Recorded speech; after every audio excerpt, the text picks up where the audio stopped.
Upwork or freelancing in general. You are a very successful freelancer, 100% job success. I don't know how you do it, but that's very interesting. A lot of people are looking for a way to find extra income to make money. Upwork is obviously a way to make money today in the entire world.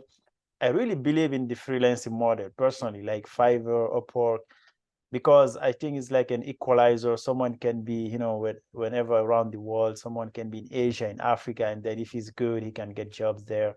Or here in the United States, if you are good, there's no filter, it's just you and your ratings, your 5-star, and if you're good, you're good, right?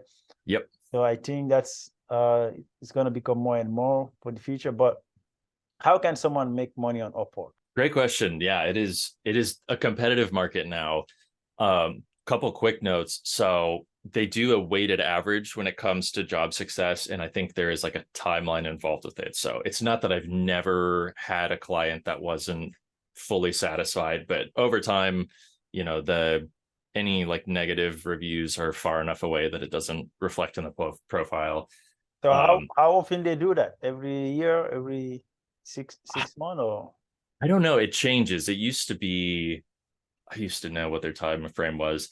I'm not sure, but I also know like they do a weighted percentage based on revenue earned. So if you do a job for somebody that's like $1,000, that's 10 times more valuable as one that does $100, or it has 10 times more rating weight. That's great because that was really impacting freelancers. Because let's say someone, you have those people who can target you, or they're just against what you're doing, they go there and give you a bad review, and then it just gets, it changes everything. But it's good that they're trying to recycle it. That's great. I agree. I think it was a really important change and shout out to Upwork for actually like taking people's feedback and enacting it, because this is something people had sort of been complaining about on the forums and things. But yeah, you could have one grumpy client come through and ruin years of hard work and learning and dedication.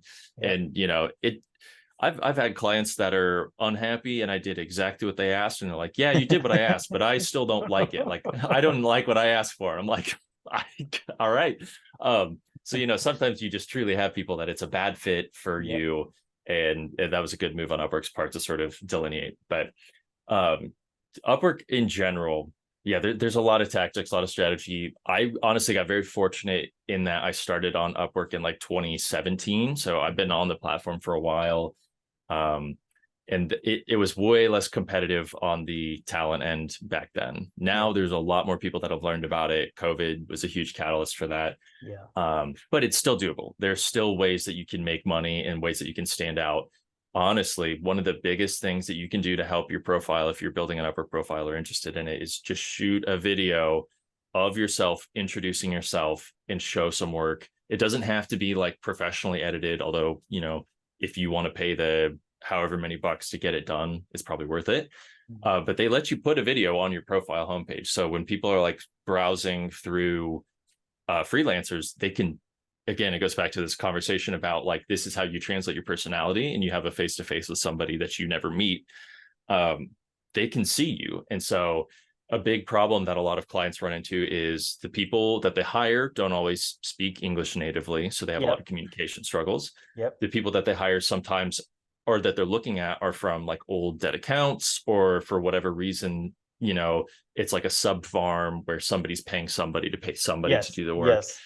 All of these problems, you can be like, hey, I'm a real person. Like here's the studio that I work at, and like, here's a piece of work that I did for somebody. If you can show that in a video in 30 seconds, like that puts you above 90% of the people that they're scrolling by.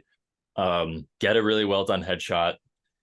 You can use AI for that too. You can upload a selfie to AI and say, make me look business casual in Cabo, and it'll kick back like a beautiful profile picture that's very useful.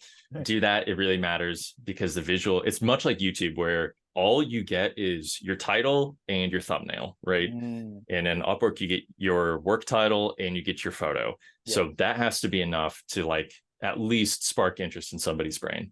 And then, building a good work portfolio is crucial. It's very opposite to how academia and the workforce works, in that, let's say you graduate with a 4-year bachelor's degree, maybe you get your master's, and then you go and you want to work for like data analytics at a company. Yeah.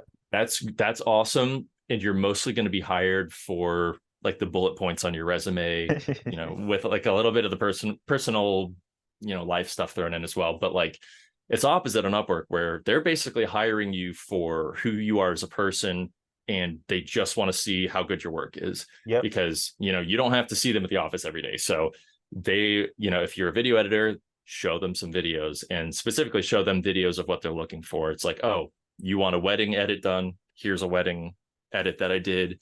And if you don't have one, you can literally go get free stock footage and put together an edit. But yeah, building up any sort of deliverable that you can give people, that's what sells people at the end of the day. Is like, if your stuff looks good, they really don't care that much about the rest. But if you can communicate clearly, deliver on time, and have good looking stuff, that's sort of the trifecta. Wow, that's so good, because I talked to other Upwork, successful Upwork freelancers too, but that main idea of building your profile is coming back a lot. Mm-hmm. Like I was talking to someone who's a marketing specialist, and she's on my YouTube. I had an interview with her.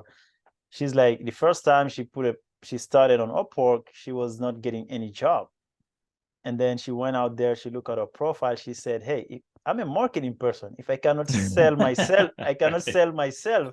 How can someone hire me to do marketing for them? And she did a lot of work on building her profile, like you said, that pictures, the title, because most people don't gonna go read all your profile. They're just gonna see pictures and couple titles, and probably go down to your portfolio.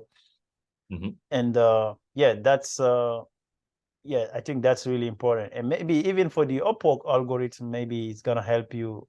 Maybe Upwork is SEO to help your profile pop up. Of course. Maybe yeah. The more they your have some of profile their is complete. Yeah, totally. Yeah, they will show more complete profiles first. They weigh activity as well. So even if you don't have any gigs booked on Upwork, like just logging in once a day and like scrolling around, send people some messages, interact with the forums, you can prove to Upwork that I'm an active user, I'm a real person, I'm not a bot account. And that's all stuff that they have to worry about. So, there are ways, doing all of that is, crucial to present yourself as a viable gig worker. Yeah, because that was such a great advice, like building your profile.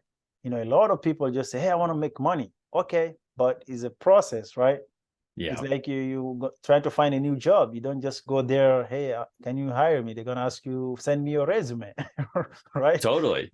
Yeah. Well, and it's easy on Upwork too, because like you could sort by highest earning. It's like, go find someone who's making $400 an hour and just look at his profile. And it's like, oh, he had like this killer video, and he has this like great graphic about, his turnaround time and blah, blah, blah, whatever their industry is, filter by your industry, filter by like top earning.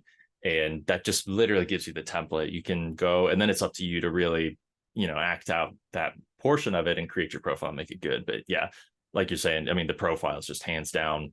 That's how people figure out about you and how they make their decision.